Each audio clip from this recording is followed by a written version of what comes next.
don't give a who you are. I should have live out of you and actually put you in the hospital. And every body can bone in your body. Because that's what I deal with disrespect with you. I'm here to talk about my relationship with my ex-boyfriend, my baby daddy.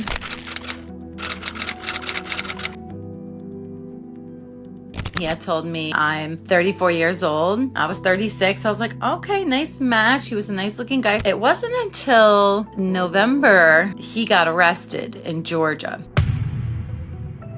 He calls me, who I've only been dating him for like a matter of weeks, and asks me if I could go to his friend's house and pick up his car. So the first thing I do is I open up the glove compartment and I find his passport with a birth date of 1992, which didn't make him 34 years old. It made him 27 years old. So I got pregnant in about, I think it was May of 2020. I was in surgery for like 2 hours. They had to take them all out, do it all over again. And at this point, he's gone with the baby. But while we were taking our first photos together by the nurse of me, him, and the baby, he says to me, I didn't notice until I heard it in the live photo, like I forgot. He goes, "Stop talking, your voice is annoying him." Now I go over to recovery and he's like, "I'm gonna go home and use the bathroom. You're gonna be all right." Recovery, I just got out of giving birth. I then start hemorrhaging. Out of nowhere, there's 6 nurses, 3 doctors, 2 anesthesiologists. They're putting an IV in my other arm. Once they left the room, I start having a full-blown panic attack. I'm sitting in the bed and I'm shaking and I'm like, I don't want to do this, I don't want to do this, I don't want to do this. And then next thing I know, out of nowhere,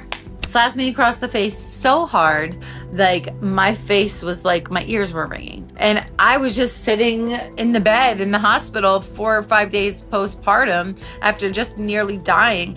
And he's like, "Get your together, get it together." From there on out, it was like the beginning of bringing the baby home. It was like, oh, this is my baby, like, you know, showing him off. Okay, that's fine. But then it turned into like, no, you're not diapering him right. No, you're not putting enough ointment on him. You have to do it like this. Like, what school did you go to? Because I raised 2 children. Over time, he had convinced me that I didn't know what I was doing. I needed to go to him for basic things that I know, but like, it's like he turned my mind and gaslit me and had me convinced that I wasn't a good mother and that I had to ask him these secondary questions that I could answer on my own. He was able to work from his car with his little laptop. He would spend that time while working, smoking, all day long. 2 to 3 packs of cigarettes a day in the car that we put our son in.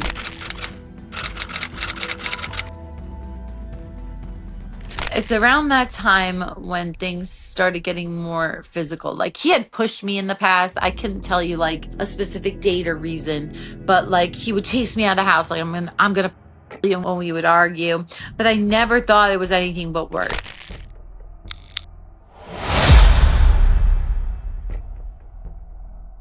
Well, fast forward to January 2nd, 2023. This is the day of that infamous video. So it started off, my bedroom is off the kitchen and you could also access it from the laundry room. So he had walked in the house, he was still working, off. He was just looking to pick a fight with me. He walks into the laundry room, which leads to our room, and there's clothes on top of the dryer. And he flips the hell out. He's like, "Are you kidding me? I thought I told you to get these clothes off the dryer."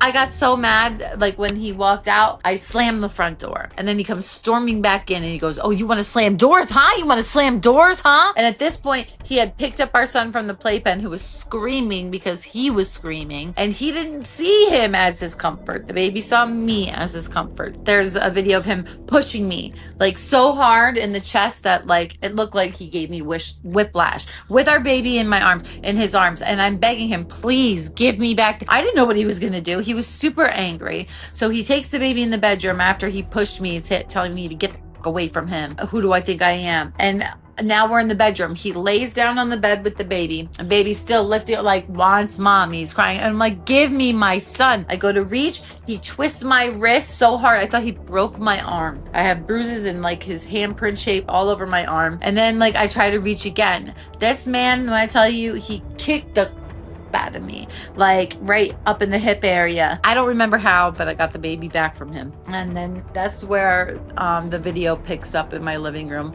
where I'm coming out of the kitchen from our room, and I finally have the baby, and I feel like I'm safe. Well, he's safe with me. And I say, you put your hands on me? I don't think so. I, at that point, now know that I was just and that was for sure know this. So then that's why he goes, oh yeah. And he comes out from the kitchen area. And that's when, out of nowhere, he decides to headbutt me while holding our 11-month-old baby. What if he missed? What if he missed and hit the baby? The baby would have probably or if not, have some severe medical problems for the rest of his life. When I tell you the worst pain of my entire life, like I'm grabbing my face, I felt like my face was on fire, and I'm just like keep going like this because I could swear there's like I had 3 C-sections. I had 2 that nearly me, and I could honestly tell you without a doubt that this was the worst pain of my life. Mind you, he's living in my home. He's kind of taken over the whole thing like a classic narcissist. My life, it wasn't my life anymore. One time Zane was about to roll off the couch at his parents' house while his mom's holding a spoon but not looking, and I go to stand up from the dinner table because like my baby's about to fall. He forces my shoulder back down and sits me back down in the chair, and he goes, don't you dare, that's my mother. I've never been more like physically, even borderline. I mean, he had told me that whenever he needed, I was to give him sex, or in whatever capacity. He's in the kitchen, like, trying to force me to, perform acts on him while my whole family's in the other room. He was adamant about it. Like, if he texted me, come out to the car right now.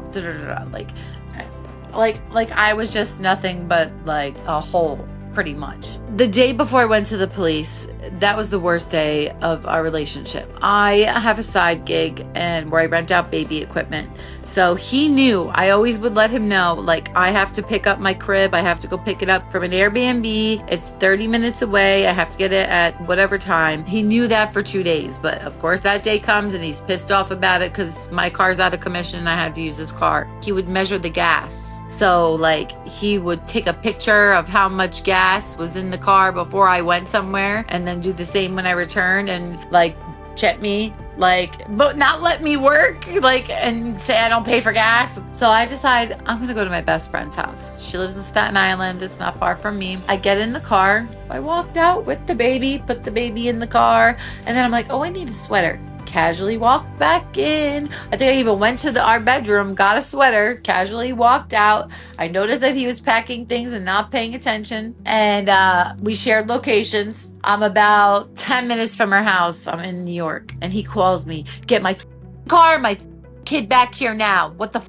is wrong with you? If you don't get back here, I'm calling the cops and reporting my kid missing and my car stolen. And now I conference in my sister, who happens to be an officer, and she didn't know anything about anything that was going on clearly beforehand. But I finally confessed to her on a conference call with my best friend. I was like, where do I go? What do I do? They're like, you got to go to the police. Like when he was Googling sulfuric acid I saw on his phone the day before. The night before I go to the police, he takes me to a pier so that we can talk. And that was the day that he was berating me all day. So I go and I only have my phone. So I decide to risk my life in that moment because I knew how angry he was.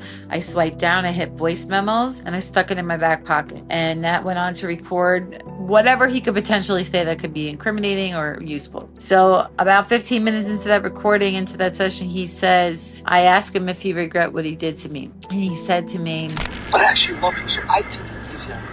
The fact that you got to that far where I got that angry with you, that means you disrespected me so hard, that I had no other way to respond to you but physically. Do you understand how far it takes? Do I regret doing that to you? I regret this relationship. I'm thinking he's going to throw me off the pier. It was after midnight.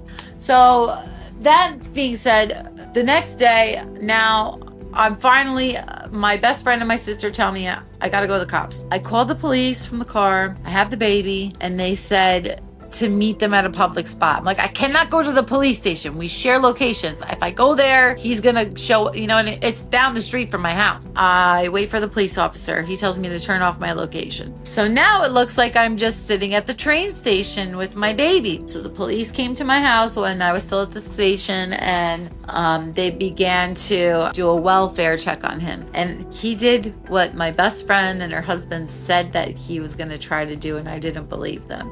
He was going to try to have me committed. He goes, I'm not the one you need to check up on that might hurt somebody else or themselves. It's her you got to worry about. She's bipolar. She's been hospitalized before. The police came in and said, okay, here's the thing. You're being charged with domestic, so we have to take you under arrest. They arrested him. They took him to county jail. And like I was saying, they got rid of cash bail in my state. So even somebody as aggressive as a offender who they charged with second degree aggravated, which carries 5 to 10 years on itself. And they charged him with another simple against me and second degree endangering the welfare of a child by a caregiver, which is also 5 to 10 years mandatory minimums. You would think someone with those charges would be in jail for at least a little while, but no, like I said, no cash bail. So 12 hours later, they let him out. June of last year, was his sentencing. He wound up taking a plea deal. So he didn't plead to any of those big charges. He pled to like a third degree, and he was sentenced to 5 years probation. First of all, the prosecutor that picked up the case that morning for the first day, because she was subbing in, she did a terrible job. She didn't play the audio on the video for the judge. Now, if anyone that's seen the video, the audio is extremely impactful. I'm still terrified of that man. I feel like I'm in a good place now, and I got my power back. I got me back.